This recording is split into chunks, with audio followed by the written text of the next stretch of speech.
Buen día, Quinto, ¿cómo les va? Espero que bien.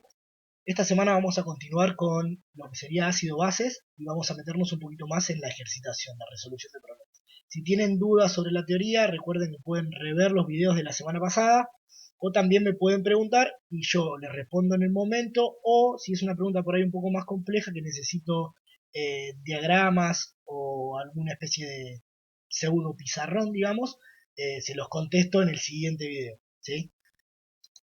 Repasando un poquito lo que habíamos visto la semana pasada, nosotros para analizar lo que era un ácido y una base íbamos a utilizar la teoría de Bronsted y Lori, que me dice que un ácido es una sustancia que en solución cede protones, ¿sí? Recordemos que como H+, estábamos representando los protones, que es un átomo de hidrógeno que pierde un electrón, queda con una carga positiva.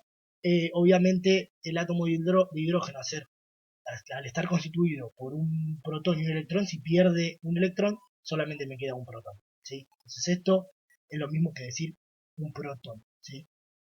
Entonces acá tenemos un esquemita así, un ácido va a ser una sustancia que cuando esté en solución se va a disociar y va a generar dos iones, uno de ellos va a ser un protón, ¿sí? Y la base es una sustancia que en solución acepta protones, ¿sí?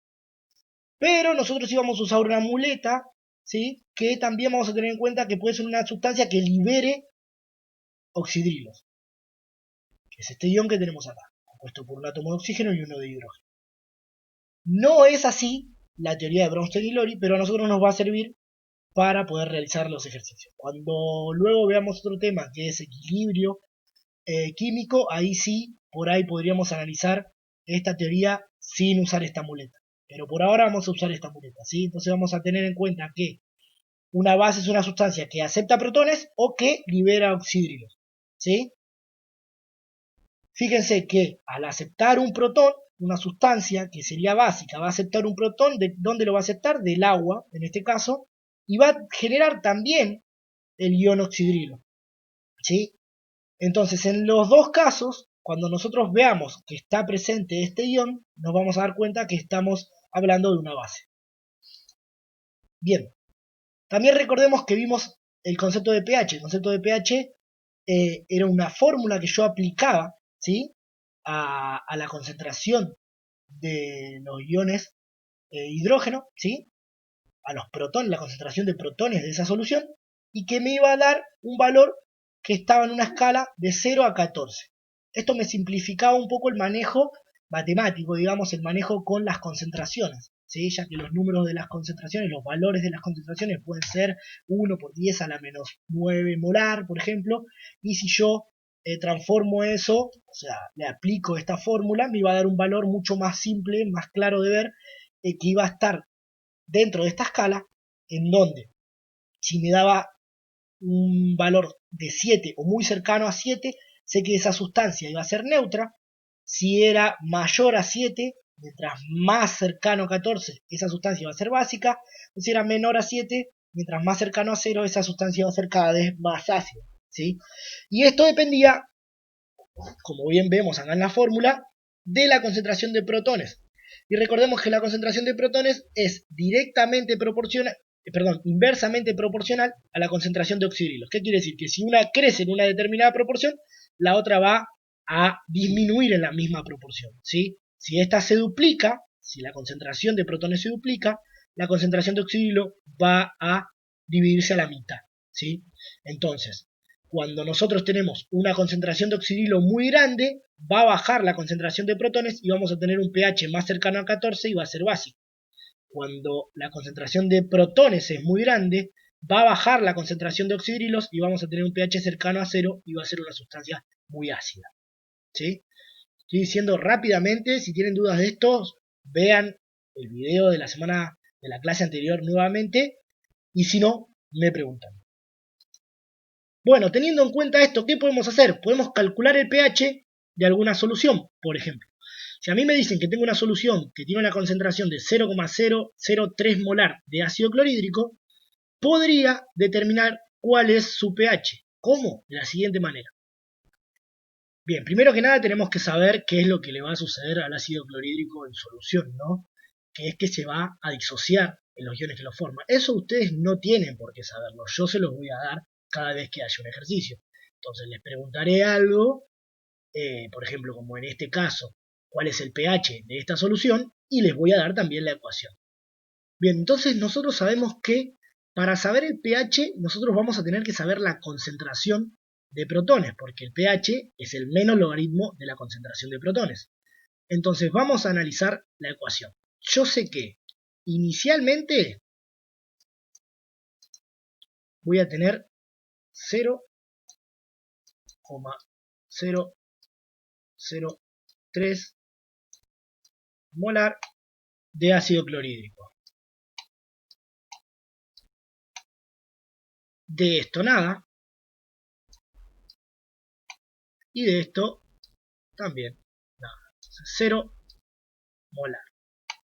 Bien, recordemos que estamos trabajando con unidades de concentración, ¿sí? Esto molar me está indicando que tengo 0,003 moles por cada litro, ¿sí?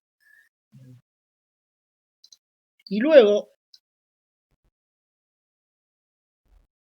en el final, la ecuación me dice que todo esto que tengo de ácido clorhídrico se va a transformar en esto, se va a disociar. Como hay una sola flecha, me está indicando que todo se va a transformar. Luego vamos a ver, el tema que viene, que hay algunas ecuaciones en las cuales no se da que todo se transforma, sino que solo una parte. En este caso, una sola flecha me está diciendo, esto se transformó en esto.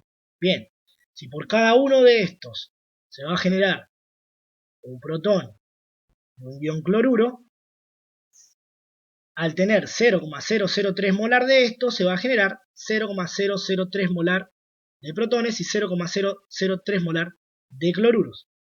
Entonces, en el final, cuando la reacción ocurre, yo voy a tener 0 molar de esto, 0,003 molar de protones y 0,003 molar de cloruros. Bien, entonces ahora ya tengo el dato que yo estaba buscando, que era cuánto iba a ser la concentración de protones. ¿Sí? Dice que inicialmente no voy a tener nada, pero como me está diciendo que va a haber una reacción y se va a dividir el ácido clorhídrico en protón y cloruro, bueno, sé que voy a tener al final 0,003 molar de protones. Esa va a ser la concentración. Y yo también sé que para calcular el pH puedo usar la siguiente fórmula, que el pH era el menos logaritmo de la concentración de protones. Entonces simplemente tendría que en esta fórmula reemplazar la concentración de protones, que ahora sé cuál es, y aplicarle el menos logaritmo. El menos logaritmo sería en base 10, ¿sí? Cuando es en base 10 no se pone la base. No sé cuánto estarán manejando en matemática, ¿sí? Igualmente lo nuestro va a ser muy simple, esto directamente tiene que poner menos logaritmo en la calculadora y la concentración de los protones igual y ya les va a dar el resultado, ¿sí? Así que bueno, vamos a realizarlo. Sería pH igual al menos logaritmo de cuánto? De 0,003 molar, ¿no? Pero el pH es adimensional, o sea que no tiene unidad, ¿sí? No va a quedar ni en metro, ni en centímetro, ni en molar, ni en moles, nada. Es adimensional. Y esto me da un pH igual a 2,5 redondeado. Y esto es lógico, ¿por qué? Porque habíamos dicho que las sustancias ácidas tenían pHs menores a 7. 2,5 claramente es menor que 7. Y vemos que es un ácido, ¿por qué? Porque liberó protones. Tengo la especie protón en solución. Entonces, ¿qué fue lo que hicimos? Determinar la cantidad, la concentración de los protones con un simple cálculo estequiométrico como veníamos haciendo el año pasado, pero con molaridad en vez de moles. Y luego esto, el dato de la concentración de protones, lo metemos acá dentro en la fórmula. Clavadito casi los 10 minutos, así que cortamos este video.